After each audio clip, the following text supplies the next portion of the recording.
Okay. And we're live. There we go. All right.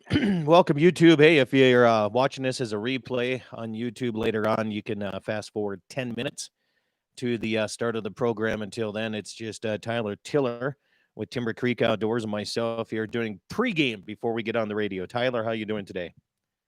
I'm doing great. I'm doing fantastic this morning. So you got your pronghorn hunt finished up already, huh? We did, yep. We had a fun week over in the Eastern Oregon desert with my childhood buddy Luke, and spent a lot of time walking around. I think the day we got our antelope, we hiked about 8 miles that morning, and did a few hundred yards of belly crawling that evening to finally get it done. Good deal. We're going to talk about it when we get on the radio again a little bit, but it's kind of fun to hear other stories since my season doesn't open up until September 4th. A little bit later, I guess. Antelope's one of my favorite things to hunt, and I can't figure out if it's because I don't get to do it very often or if I just like to be miserable. But, we spent a week over there in the desert, just hot, dusty, dirty, thorns in you, and I loved every second of it. So what desert are you going after? We're in Eastern Oregon. And you have desert over there? Really? Yeah. Yeah, it's high desert. It's just sagebrush. Nothing but sagebrush. Chuck Hansen, KGFX, good morning. Thanks for letting me know you're up and ready to go. Let me know how the audio sounds here. So doing a remote show here in the hills of South Dakota. I'm down in the Black Hills, Tyler, today. So anniversary weekend for me. It's your anniversary? 18 glorious years. Wow. And not a single fight that she hasn't won. There you go. Thanks, Chuck. Appreciate that. Yeah. There was a RCAF USA meeting down here in Deadwood. I partake. Trying to get the American beef industry a little jacked up here. This election year is so important for the farmers and ranchers, and it's not even funny. I'm sure it's important for the firearm industry as well. Oh, this year has been absolutely insane just because of it being an election, and then you throw all the chaos in the world on top of it. Yeah. It's made the firearms industry just absolutely ridiculous, which is great for me and great for our company. But it's definitely a crazy world we're in these days. Isn't that the truth? It's not just crazy. It's like mini terrorism going on, I mean, it's just, I don't know. Yeah, especially being out here in Oregon, the stuff that's going on in Portland is pretty crazy. And, I never thought that in my lifetime I would see something like that has lasted this long. They've been up there doing that for months, and I talk to a lot of people, and they hear I'm from Oregon. They say, "Oh, I'm so sorry you're from Oregon." Why are you sorry? But what gets portrayed on the TV of Oregon is a pretty sorry picture. But Oregon's a great place to live. Right here where I'm in the Willamette Valley, we're about an hour to the coast, about an hour to maybe an hour and a half to the high desert. I got the woods right out my backyard, and the only time we really see any problems is when we turn on the TV and look at Portland. Yeah, that's the problem with the media sources anyway. And the same probably goes. I talked to a guy from California yesterday, and he said the same thing. The media portrays, most California is very left-leaning, but that's mostly in the cities. He says you get up on the north side of California, he says it's a very conservative state. And we don't see that. All we see are the anti-hunting, anti-agriculture, and all that kind of stuff. So what do you do? Well, you guys probably see the same thing out there in the Badlands. All all the riots out there amongst the cattle and the coyotes. we the only thing we got protesting is cows at water tanks. There you go. I love it, man. It's definitely a different world, isn't it? I mean, guy can, but here's the thing is, I don't want to see people from the cities moving out here either. I'm kind of selfish that way, you know. Right. Yeah, we have some real big growing cities here in Oregon, and you're starting to see a lot of that. You're starting to see a lot of people from Portland or from California move over to Central Oregon. Yeah. And a lot of times they move out of the place that they hate and then try to impose the rules and regulations exactly from that place they hated on this new place that they want to love. Yeah. Yep. And you just got to have a different mindset if you want things to change. Right. Well, I guess you and I would be the same way if we ever moved into the city. We would probably try to impose some of what we believe. Some of those guys too. I'm not far from the city, and I'm now about a mile up above the property my mom grew up on. I'm fourth generation here in the Camp Creek Valley, and when I was a kid, we lived in town.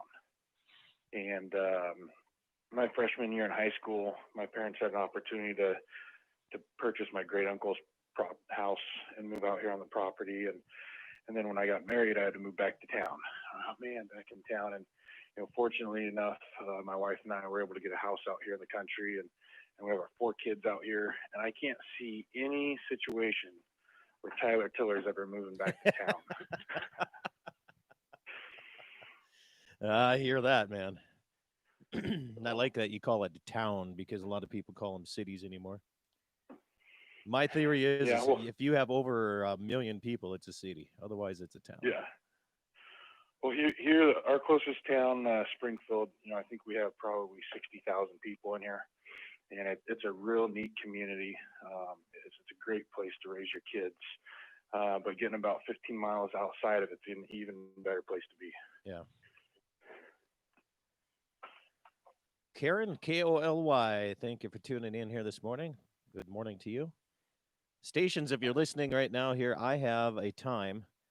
Of course, I'm on Mountain Time Zone. A lot of you guys may not be. 7:03 and 30 at that point. 7:03. So there we go. They fled town city life, and then whoops. Somebody's already texting here. They fled the town and city life, and then they want to change the rural way of thinking too. And the difference is we have not fled the rural way of life because of not liking it. Very true. Yeah. Very true.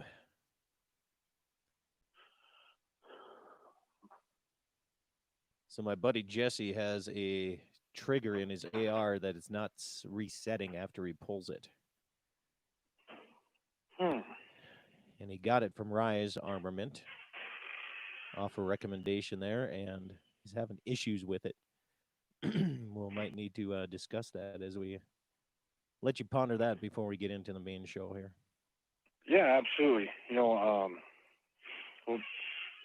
We can go over some different things that would be easy to troubleshoot. The one thing I'm always telling people though is, if you just don't know what you're doing, take it to a gun shop.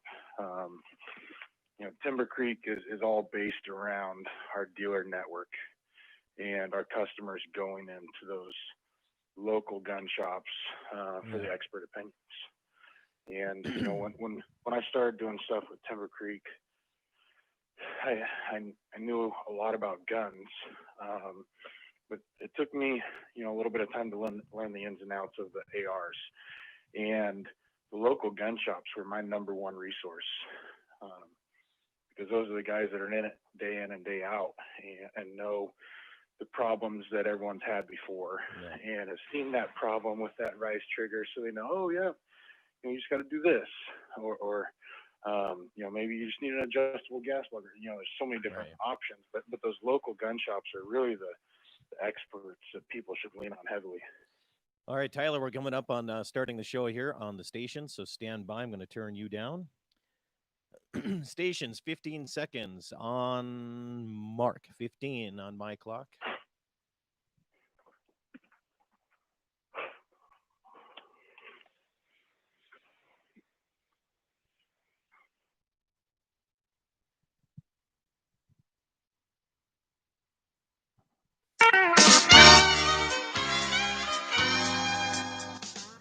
Well, good morning, everybody, and welcome to the Saturday edition of Dakota Prairie Outdoors. Good to have you along here this morning.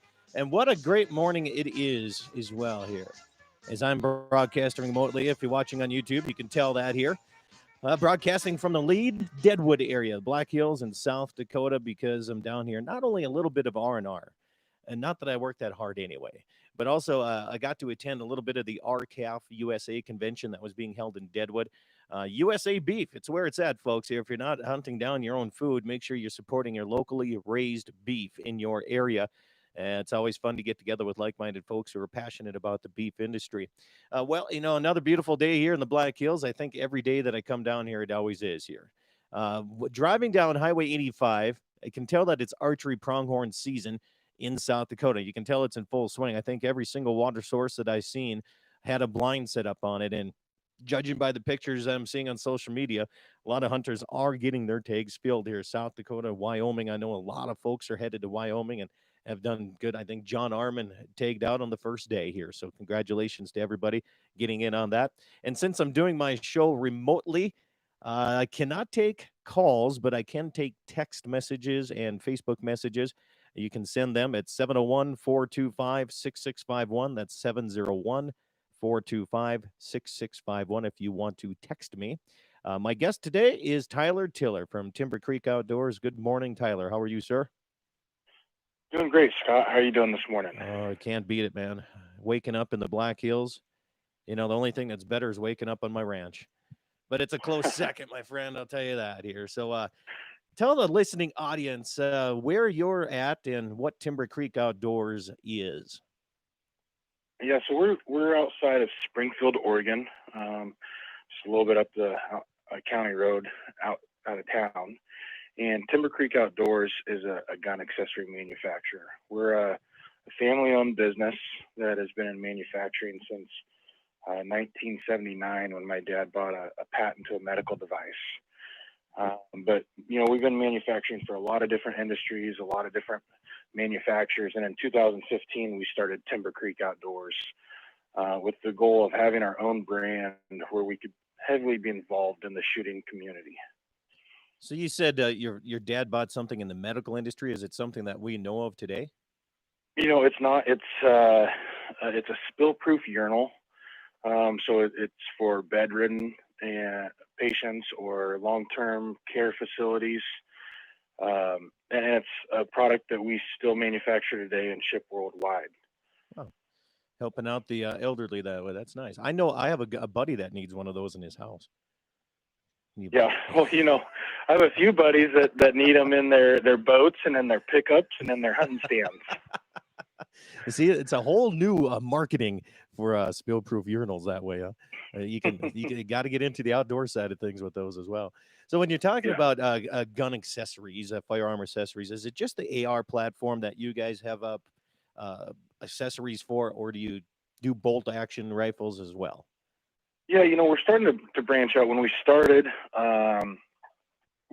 we had a passion for the gun community and a passion for the shooting sports.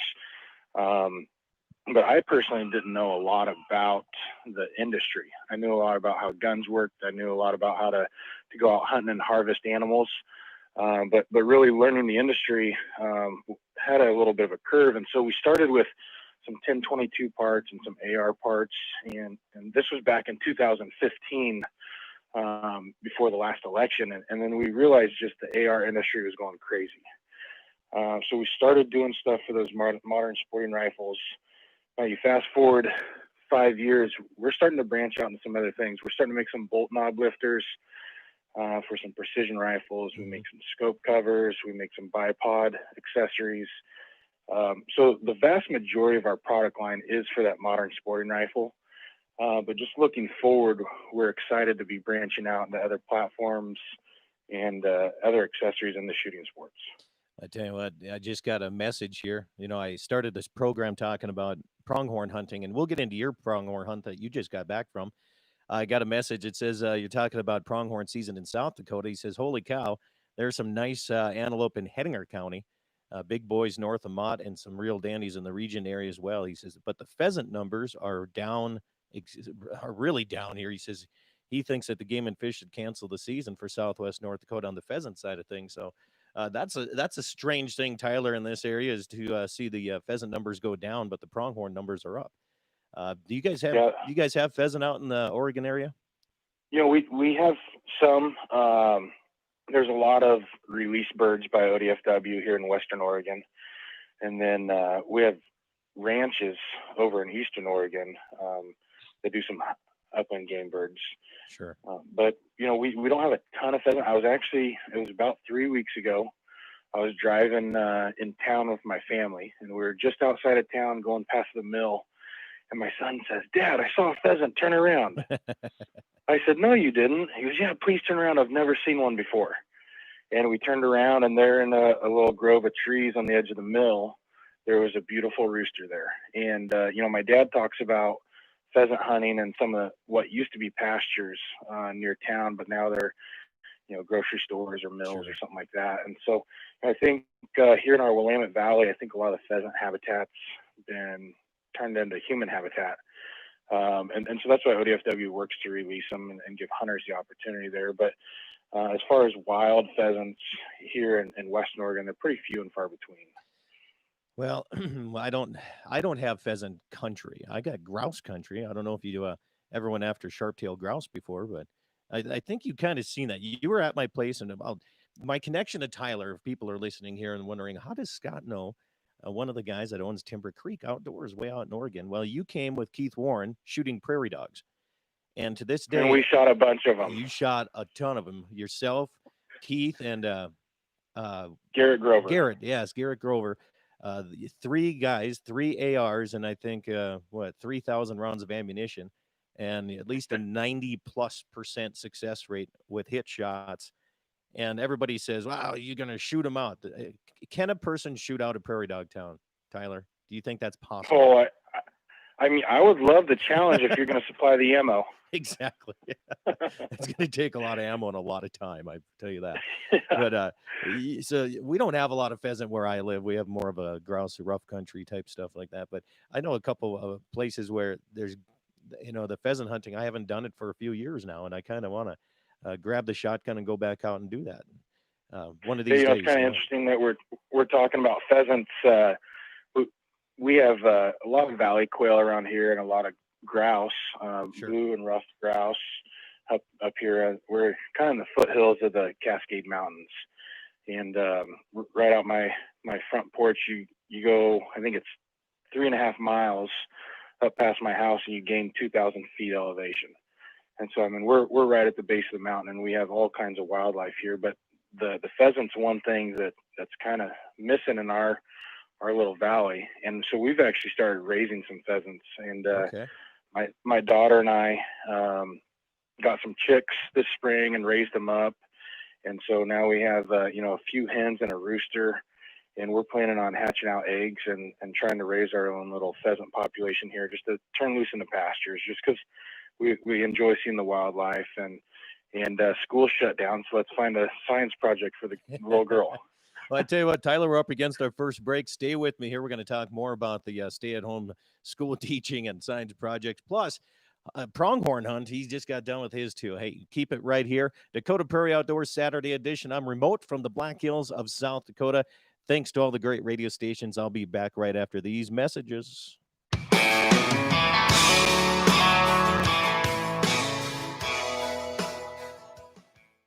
Hi, this is Andy Murdoch with Piper's Auctioneers, inviting you to any one of these exceptional upcoming live and online fall equipment auctions, including retirement auctions with exceptional lines of quad tracks, Case and John Deere tractors, seeding equipment, harvest equipment, antique tractors and cars, and livestock equipment in Tolna, Lankin, Steele, Hazleton, and Bowman, North Dakota, Dagmar, Montana, Bison, South Dakota, and Vergas, Minnesota. For full inventory and online bidding on dozens of land and equipment auctions throughout the upper Midwest, log on to pipers.com. Rockin' 7W has all the panels you need. Freestanding panels, windbreak panels, feeder panels, and the original protester panel. If you don't know what that is, it's a sort panel that makes sorting calves from a cow a breeze. You can do it in a fraction of time with just one person on foot or horseback. You can custom order sizes to fit your current operation, or you can start from scratch. Rockin' 7W also does trailer repair on any size trailers, mobile welding, and custom cattle hauling. Call Justin at Rockin' 7W at 701-206-1030. That's 701-206-1030. Rockin' 7W, the farmer and rancher's go-to guy. These are challenging times for our state, but the North Dakota oil and gas industry wants you to know they're coming back better than ever. The Bakken is still one of the best energy resources in the world and will be for generations to come. And through it all, the oil industry remains committed to developing our state's natural resources in harmony with our great outdoors and wildlife. This message is brought to you by the North Dakota Petroleum Council.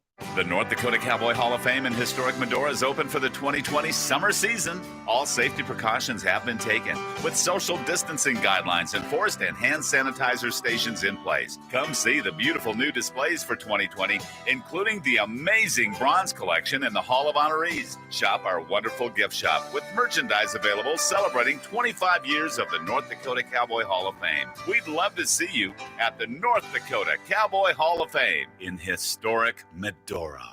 MoPro Guide Service, the best on Lake Oahe. Brent and his staff will give you the most enjoyable fishing experience, always having the latest in electronics, gear, and the most comfortable Lund boat on the water. Fish with somebody who lives in Mobridge, South Dakota, the heart of Lake Oahe. If you need a place to stay, the Morest Motel has newly updated rooms with free internet, a family-owned and operated business. Go to OaheWalleyes.com. That's OAHE Walleyes.com for the best fishing experience Lake Oahe has to offer. Dakota Community Bank and Trust trusts advisors. Use your wealth to support your family and those you care about. We know you have worked hard over the years to accumulate wealth. We want to make sure your legacy reaches your heirs as you intend, either by will, by trust, or by beneficiary designation. We emphasize flexibility to meet your goals and discipline to achieve them. Visit DakotaCommunityBank.com. At Dakota Community Bank and Trust, that's what we do. Hi, everybody. This is Scott Bachmeyer, and besides being the host of Dakota Prairie Outdoors Radio and also a rancher in the Badlands, I'm also an auctioneer. So if you're looking to auction off property, maybe you have farm equipment, a production sale coming up, even a benefit or a fundraiser, I'm the guy that can help you out. Maybe you're listening and you have your own auction company and you find yourself short of help sometimes. I can step up as an auctioneer or even help as a ringman. Give me a call, send me a message, 701-425-6651. That's 701-425-6651. Hi, this is Andy Murdoch with Piper's Auctioneers, inviting you to any one of these exceptional upcoming live and online fall equipment auctions, including retirement auctions with exceptional lines of quad tracks, Case and John Deere tractors, seeding equipment, harvest equipment, antique tractors and cars, and livestock equipment in Tolna, Lankin, Steele, Hazleton, and Bowman, North Dakota, Dagmar, Montana, Bison, South Dakota, and Vergas, Minnesota. For full inventory and online bidding on dozens of land and equipment auctions throughout the upper Midwest, log on to pipers.com. Dakota Community Bank and Trust provides ag loans for all stages of growth, from seed to harvest. Our expert agribusiness lending staff specializes in loans for livestock, equipment, vehicles, and operating. With our roots in agribusiness lending, you can be assured that our lending staff will provide you with prompt and reliable service. In other words, our ag loan officers will always keep your best interests in mind. Stop by your local Dakota Community Bank and Trust today. Equal housing lender, member FDIC. All right, stations, we're coming back here in 20 seconds on Mark. 20 seconds. And when that time comes, I hope you're still around. I hope you're still around.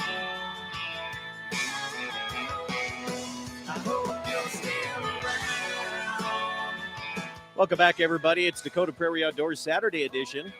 coming back with music from Breaking 8. I'll tell you what, Benny Paulson and the Breaking 8 crew was at the Fallon County Fair in Baker, Montana last weekend. And I had the opportunity not only to go over and auctioneer the 4-H sale over there, but also the Demolition Derby. And they put on a heck of a concert. And I'm not sure if they're at the Weibo this weekend or not, but if you ever have a chance and you're listening across the Dakota Territory, even YouTube, wherever you're at, check out Breaking 8 on iHeart or iTunes. You can get them on many other platforms as well, but that's where I get my stuff here. So thanks, Benny, for giving me permission to have your music on my show. Tyler Tiller with Timber Creek Outdoors is my guest. Tyler, welcome back to the program. You still with me? Yes, thank you. There we are. Doing this remote is always fun because it's a new challenge. I don't have my fancy studio at my ranch, so I have to make do with a card table and a couple other things here. Now, let's talk pronghorn antelope hunting. You just got back from a hunt, and tell us a little bit about that because first off, in Oregon, is it kind of a rare thing to get a tag for pronghorn out that way, or is it pretty easy? Yeah, I've had one tag. I've been hunting for about 25 years, and we're all based off of a point system. And I'm not sure what to think about it because I've heard of other states like Wyoming where you can get an over-the-counter tag, and there's all kinds of antelope. But I don't know if you get the trophies when you have a population like that. I mean, the buck we just came back with. We spent a lot of time hunting really hard, spent time scouting. We ended up killing the second biggest buck that we had seen in the unit. And it was just a hair over 16 inches. That's still pretty respectable, though. I mean, 16 inches is a good buck. Yeah. So, I mean, you don't get to hunt them very often over here. A lot of the units are a 10 to 15-year draw. Wow. But if you put your time in when you're hunting them, you get a really nice animal to go home with. Yeah. So you were in what you call the high desert, and you said it's just a lot of sagebrush country?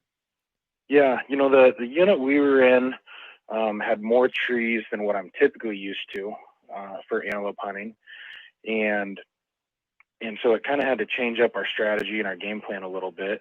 I'm used to having zero trees for miles and miles and miles as far as you can see. And we were maybe a unit or two shy of getting to the really open desert. So we did have some pines, but we were hunting this lake bed that was 5 miles wide and 9 miles across. And it's an old dried up lake bed there. So there was no trees out there. So that gave us a lot of fun trying to sneak up on those animals out in the open. So you're doing more of a spot and stock? Are you guys archery hunting or is it a rifle hunt? We were rifle hunting. And we did all kinds of different things. We did some spot and stock. We tried sitting on some water. One problem we had there on that lake bed is you have cattle ranchers that graze out there, and so each section has their own water hole. Sure. As the ranchers need to feed their cattle, and so trying to hunt over water off that lake bed when you have 6 or 8 water holes around the outside of it for the cattle was a little bit tougher. That's what I'm used to doing when we're way over east because the water's a lot more sparse. But how we ended up getting our buck was a little bit of an ambush, and we actually spotted him bedded all by himself and watched him for a couple hours. And when he got up and started walking, we said, okay, well, let's just go get in front of him. And we're able to cover some distance really quick, and the last couple 100 yards was belly crawling through the sagebrush till we could get on the edge of the lake bed and have a clear open shot without the sagebrush there in front of us. But we threw out a lot of different techniques. Ambushing one is just the one that happened to work. I got a message coming in from Mobridge, South Dakota. Gene says, I'm going scouting for goats tomorrow. He says, 'tis the season. Now, when you're going out and scouting, what are some of the things that you use, especially when it's so rare to get a tag in your area? What are some of the tips that you would say, this is what I do when I go scout? Glass. I mean, and I was joking with my buddy. Usually in spring bear here in Oregon, my left eye will get a little bit of a twitch for those couple months from looking through the spotting scope and having my left eye closed. And I think it was day 2 of antelope season. I said, Luke, the twitch in my left eye is starting to come back. And I mean, we just spend hours in glass, and having good glass is kind of important for locating them, but having good glass, in my opinion, is really important when you're trying to judge them up. And we had lots of bucks that I used my little 8-power binoculars scanning to find them. Yeah. And then we went and put a 500-yard stock onto it with belly crawling. And then I finally got the good spotting scope out when we could get in range and really make a judgment call. And for us, when you only get to hunt every 10 to 15 years, you want to make sure you go home with a caliber buck that you're happy with for the next 10 years.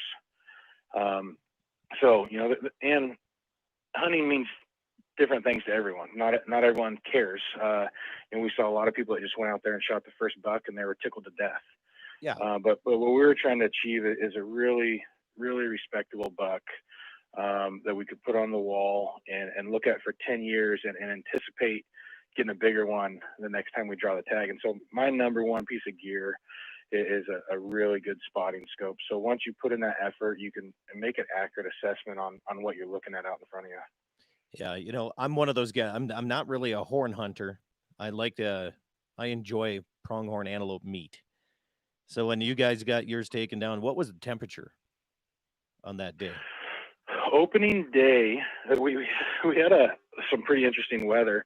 Opening day was about 104 degrees. Yeah. And the reason I asked that is because it's so important to get that meat cooled down, especially on an antelope, because a lot of people thinks it tastes really gamey, but the key is to getting it cooled down. And that's hard to do when it's 104 degrees out, isn't it? Right. Yeah. We got right on it after the kill, got it out, and we actually filled the chest cavity and the stomach area with bags of ice. Yeah. And then we had a rancher nearby. It was maybe a 40-minute drive to his ranch where he has a walk-in cooler. And another thing of being over there, there's not a lot of shade. So, we were able to get in his barnyard and get it hung up in the shade for skinning it out. And then the second we got that skin off of it, getting in that cooler and getting it cooled down is very important. Yeah. And tenderloins, man. Antelope tenderloin. Now you got me hungry. And it's not, I haven't even had breakfast yet. Now I want steak and eggs for breakfast. There you go. Well, we got back from the hunt, and we have a walk-in cooler here on our place. And so we got the meat back here and started unloading. And I pulled the tenderloins out of it and gave it to my friend. I said, here you go, take these home, fry them up tonight or tomorrow and enjoy that. He goes, oh, you should take one of them. And it was so hard of me not to take one. I said, no, Luke, those tenderloins are the best thing in that whole thing. You should take both of those home and have them with your wife. Yeah. But everything inside of me wanted to take one of them home and wrap it in bacon. Oh, yeah. Yeah, I just can't beat that. I tell you what, we got a text message. If you want to text, feel free. Gene says you're correct. Antelope is top-notch meat when you're looking at eating that stuff. You can sure text me questions about ARs. We're going to be talking about that more in the second half of the program at 701-425-6651. That's 425-6651. And, we only have about 60 seconds here before we get into our second break here, Tyler. But if the one caliber that you could tell anybody, if you're going to go antelope hunting, whitetail hunting, mule deer hunting, what would be that caliber that you would recommend? Well, my opinion has changed over the last couple of years, but I'm absolutely in love with a 6.5 Grendel. There you go. For deer. I mean, I think that's the best round on the entire planet for a deer. You start looking at bigger game or smaller game, it may not be right, but I shoot with my kids a Hornady SST 123 grain bullet out of that 6.5 Grendel. And the only thing that I've seen that does a better job of putting a deer down is a huge caliber, like, a 300 Win Mag where it's way overkill. Yeah. But that 6.5 Grendel I found about 4 years ago when I was building a gun for my daughter when she was 9. And I've absolutely fallen in love with that round. Right. Well, Tyler, we're up against our second break. Stay with me here, folks. You're listening to Dakota Prairie Outdoors Saturday edition, all across the Dakota Territory, around the world on my YouTube channel. Back after this.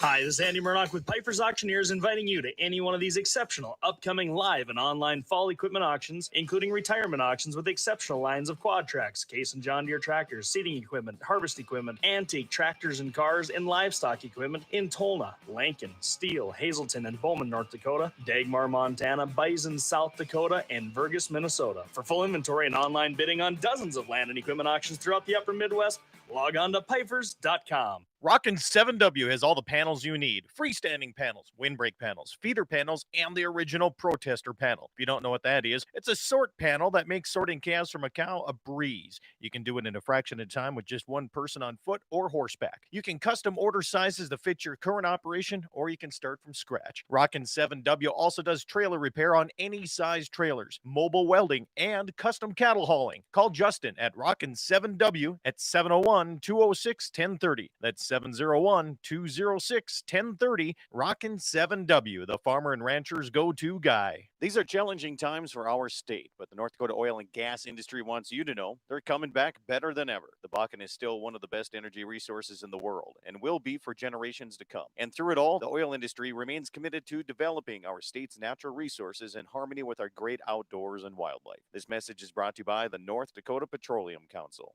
The North Dakota Cowboy Hall of Fame in historic Medora is open for the 2020 summer season. All safety precautions have been taken, with social distancing guidelines enforced and hand sanitizer stations in place. Come see the beautiful new displays for 2020, including the amazing bronze collection in the Hall of Honorees. Shop our wonderful gift shop with merchandise available celebrating 25 years of the North Dakota Cowboy Hall of Fame. We'd love to see you at the North Dakota Cowboy Hall of Fame in historic Medora. MoPro Guide Service, the best on Lake Oahe. Brent and his staff will give you the most enjoyable fishing experience, always having the latest in electronics, gear, and the most comfortable lawn boat on the water. Fish with somebody who lives in Mobridge, South Dakota, the heart of Lake Oahe. If you need a place to stay, the Morest Motel has newly updated rooms with free internet, a family-owned and operated business. Go to OaheWalleyes.com. That's OAHE Walleyes.com for the best fishing experience Lake Oahe has to offer. Dakota Community Bank and Trust, Trust Advisors. Use your wealth to support your family and those you care about. We know you have worked hard over the years to accumulate wealth. We want to make sure your legacy reaches your heirs as you intend, either by will, by trust, or by beneficiary designation. We emphasize flexibility to meet your goals and discipline to achieve them. Visit DakotaCommunityBank.com. At Dakota Community Bank and Trust, that's what we do. Hi, everybody. This is Scott Bachmeyer, and besides being the host of Dakota Prairie Outdoors Radio and also a rancher in the Badlands, I'm also an auctioneer. So if you're looking to auction off property, maybe you have farm equipment, a production sale coming up, even a benefit or a fundraiser, I'm the guy that can help you out. Maybe you're listening and you have your own auction company and you find yourself short of help sometimes. I can step up as an auctioneer or even help as a ringman. Give me a call, send me a message, 701-425-6651. That's 701-425-6651. Hi, this is Andy Murdoch with Piper's Auctioneers, inviting you to any one of these exceptional upcoming live and online fall equipment auctions, including retirement auctions with exceptional lines of quad tracks, Case and John Deere tractors, seeding equipment, harvest equipment, antique tractors and cars, and livestock equipment in Tolna, Lankin, Steele, Hazleton, and Bowman, North Dakota, Dagmar, Montana, Bison, South Dakota, and Vergas, Minnesota. For full inventory and online bidding on dozens of land and equipment auctions throughout the upper Midwest, log on to pipers.com. Dakota Community Bank and Trust provides ag loans for all stages of growth, from seed to harvest. Our expert agribusiness lending staff specializes in loans for livestock, equipment, vehicles, and operating.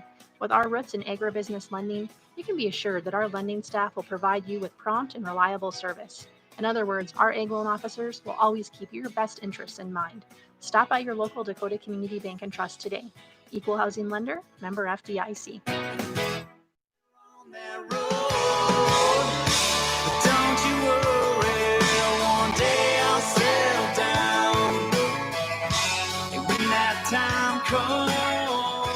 Station's 10 seconds, 10 seconds on mark.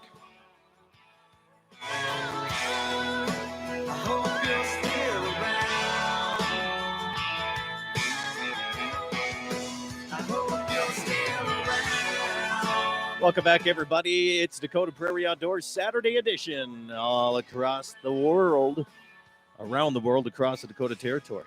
Make sure I get that right, Todd? It's Tyler Tiller with Dakota, with I want to say Dakota Prairie Outdoors, but you're not with it. It's Timber Creek Outdoors, Tyler. So I'm getting everything mixed up here this morning. I'm ready to go. You and I were talking about how to make grouse and eating chicken and all that kind of stuff. And I said, that's not my first choice on the menu, but for a lot of people it is, isn't it? Oh, Yeah. There you are. Okay. Make Yep. sure I had to turn up. My wife absolutely loves chicken, and I'll take any piece of red meat over it. Yeah. So, we were talking antelope tenderloin, and I'm telling you right now, I wish, how come everybody's season starts early except for my season here? We're a month behind everybody for some reason. I wonder why that is. well, I had a friend, his wife drew an antelope tag, and he heard about everyone getting ready, and me and my friend were getting ready to go antelope hunting. So last Thursday, he loaded up the wife in the truck and headed east, and he got over there on Friday and then realized his season didn't open until this weekend. So he got to get in his pickup and drive back home. Wow, man. It's still a good time getting away with your buddies. Hey, let's talk AR and AR accessories here, because Timber Creek Outdoors, people follow on your Timber Creek Outdoors Inc.com, I believe is the website I have pulled up right now. I mean, you guys have a lot of things. Question comes in and says, hey, when you guys get back to talking accessories, what's the number one seller for AR platforms here? But also, what in his opinion is the most important accessory to get if you can only afford one? That's a hard question to ask. The first question's easy. The most popular accessory that we have is our ambidextrous safety selector. Okay. It has a lot of different configurations where you can really customize it to you. It has a 45-degree throw and a 90-degree throw. It has modular levers with one long one and one short one, so you don't get contact on your trigger finger. And with those levers being modular, a left-handed shooter can flip it over. My number one thing when I'm hunting, when I'm shooting, when I'm around firearms is safety. So it's really hard to say that that's not the most important accessory, because you need to have your gun safe, and then you need it to go bang when you're ready for it to go bang. Yeah. And having that safety that's customized, that you're very comfortable with, I think is really important. Now, there are so many upgrades for an AR. It's really hard to just pinpoint it to this is the one you have to have. Right. But it's really depends on what you're doing with your AR. If you're out in the backyard or at a range shooting pop cans at 20 yards, your stock AR is probably sufficient. If that's what you're doing with your gun and you want to upgrade it at that point, I think you're upgrading it to really reflect your style and your character. We have 10 different colors, and a lot of people are just upgrading their gun based off of look.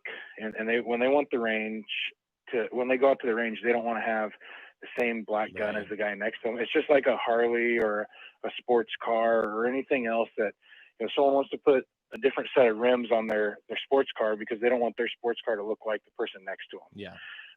So I think for the majority of our customers that are out just plinking with their ARs, I think the upgrade is more along the lines of, I want my gun to look like this because I want to be different.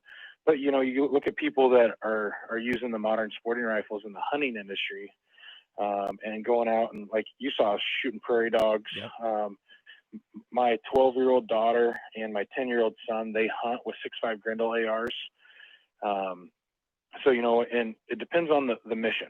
And if you're going out hunting, the most important accessory may not even be one that I make. Right.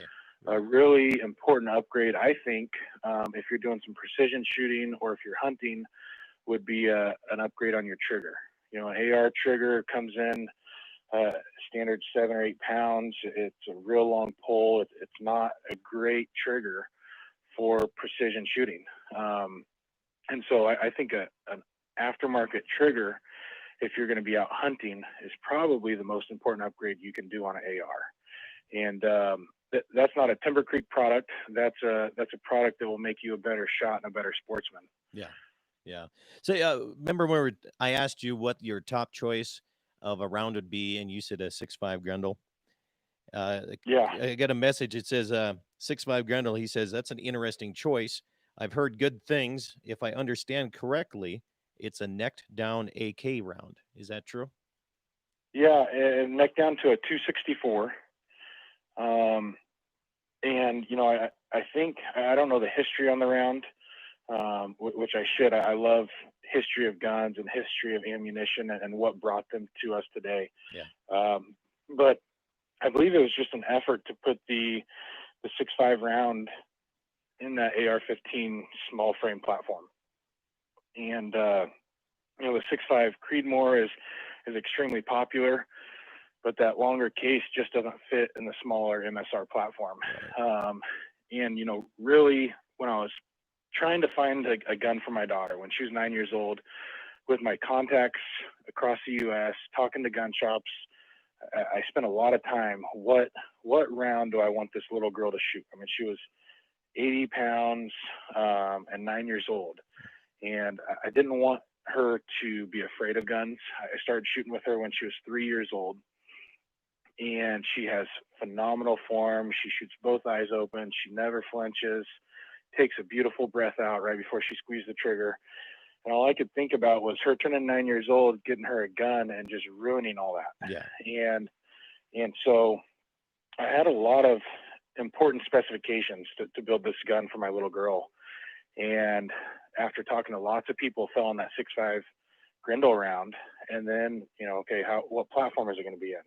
Is it going to be a single shot? Is it going to be bolt action? Is it going to be semi-auto? Well, I wanted a semi-auto because I wanted to help mitigate or reduce the recoil on it. And then the AR with an adjustable buttstock just made the perfect gun for her, where it doesn't hit her too hard. It can grow with her. And so, you know, I really built this gun for my daughter to hunt with. And fast forward about 5 months, I took my dad to Michigan on a whitetail hunt, and he killed an absolute monster with her 6.5 Grendel. And and you know, I just started taking out hunting, and a friend of mine out of Texas is a big time whitetail hunter. I got him on board with it, and that round is just absolutely devastating to deer. I've never seen a round drop a deer like that, except for when you get in the over 30 caliber round. And in my opinion, that's just not what you need for a deer. I've used a 300 Went and Mag to deer hunt before, but you know, it's just overkill. It's not necessary. Yeah. Well, here's a good question. Jamie from Bismarck says, I love my ARs, but two things I don't like about them. First one, it's a hassle taking a round out of the chamber when I get back in the vehicle. And the second, it's hard for me to tolerate how dirty they get when running a suppressor. I know a few things to help with that has them. I know a few things to help with that has blowback, but what would your guest recommend? I hope I translated that as best I could see it on my text message. Yeah, you know, because they do get dirty. We know that. We've seen that prairie dog shooting. Absolutely. And, you know, I used to be a huge rim oil fan, and I still am on my bolt guns and my 22s. I grew up using rim oil, but the CLP that they have out on the market now, I mean, you can pull that bolt out of your MSR and just spray it down with CLP and just watch all that carbon drip off, throw it back in, and you're back running. They do get dirty when running suppressed, but I think with a little bit of research and some practice on cleaning the guns, I think you can find a very easy solution. And, you know, you go out and shoot 1,000 rounds. At the end of the day, you clean your gun. And that kind of keeps it dirty. And then with the unloading, when you get back in the rig, I'm glad they're doing it, because that's something my dad was always big on, is making sure, you know, when you get back in the pickup, everything's clear. Yeah. And then it goes back to safety. You know, there's no animal in the world worth someone getting hurt over or losing their life. But we make a charging handle that when we released it, everyone said, "Oh my gosh, this thing's so huge, it's hideous." no one will ever buy it. But the reason we made it so big is to help with that problem that your listener had, and to make it easier to load and unload your gun. And so it has really wide wings. So if you do have an optic on top of it, you can easily reach it. And, one thing that will help with that is, look at some of the aftermarket accessories that are out there that can assist you, and then just practice. I don't know how long it takes me to unload a modern sporting rifle, but it's not long enough that I even think about it. I can drop a mag, throw it in my back pocket, and clear the chamber in seconds. And so, what I would suggest for them is look at an oversized charging handle, and then just practice loading and unloading. When you're at home, when you're, in the field, not on a hunt or in a time crunch, and just practice mag changes. And once you kind of get the hang of it, it's a pretty fluid thing.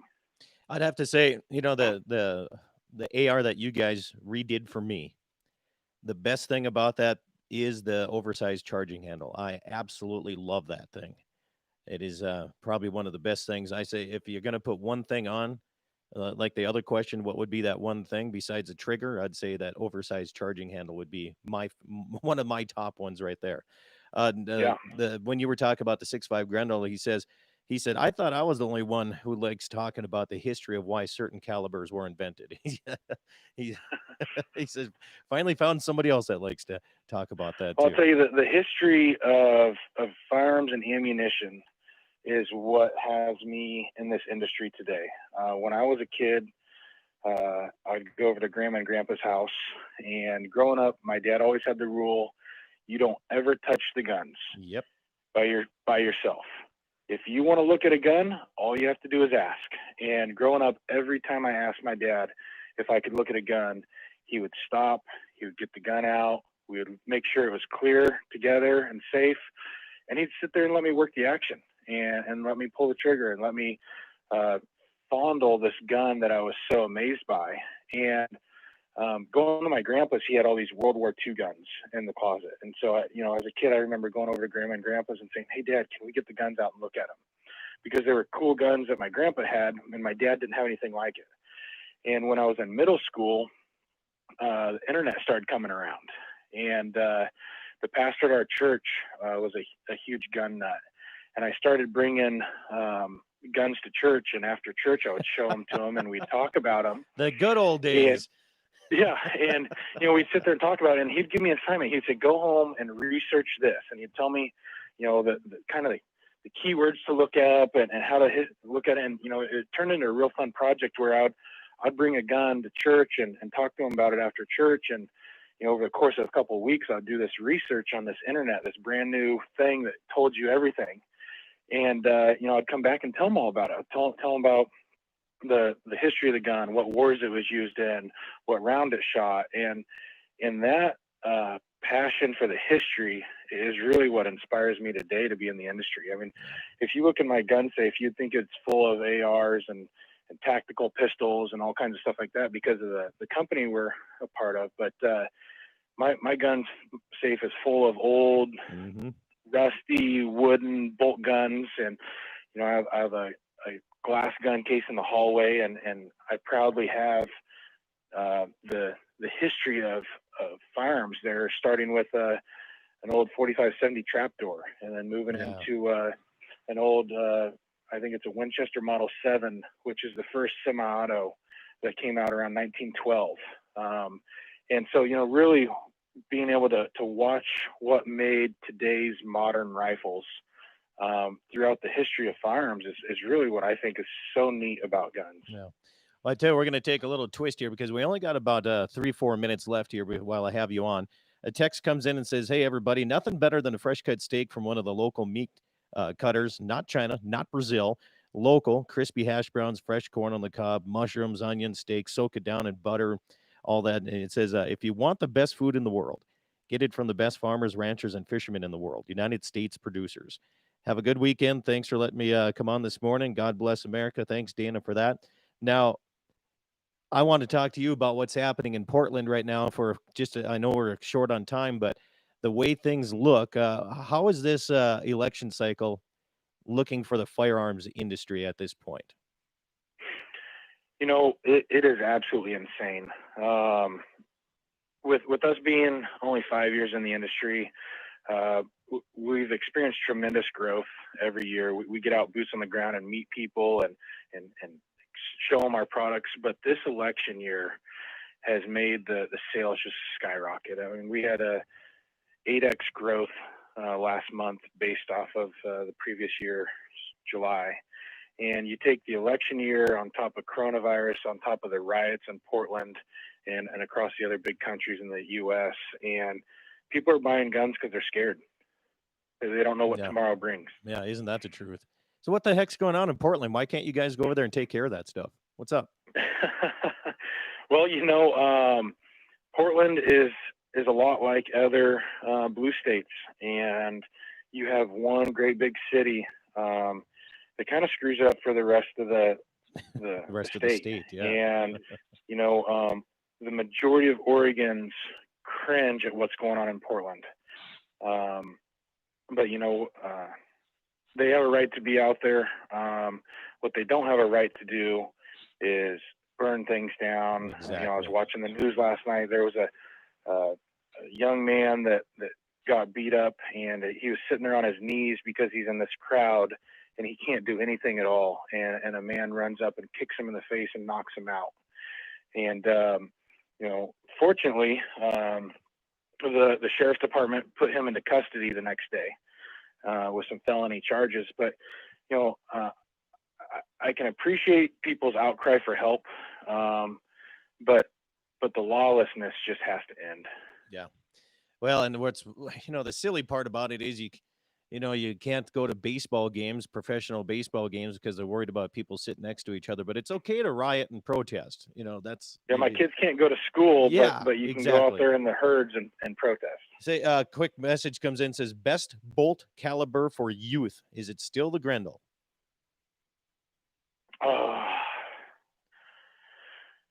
I would give it a shot. Yeah, I mean, absolutely.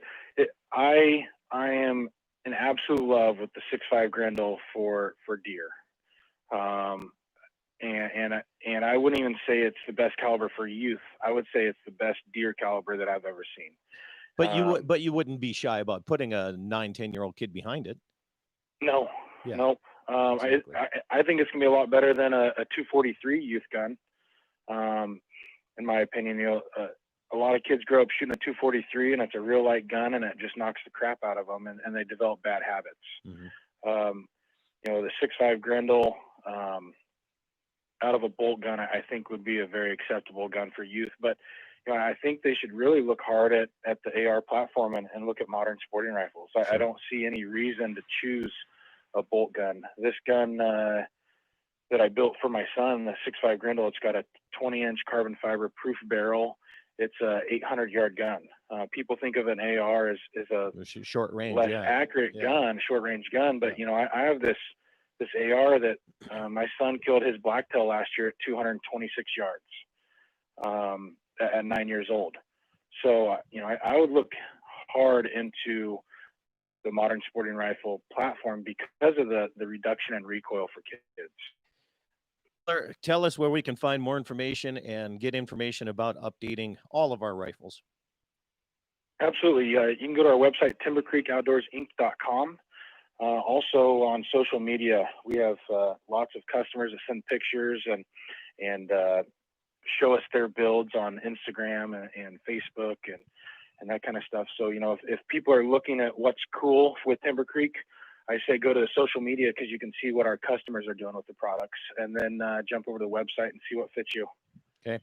Tyler Tiller out of Oregon here, timbercreekoutdoorsinc.com. You can just Google search Timber Creek Outdoors. It works that way too. Tyler, thanks so much for coming on today's program and taking a Saturday morning. Congratulations on your goat, man. Have yourself a great weekend. Hey, it was a pleasure, Scott. I look forward to the next time.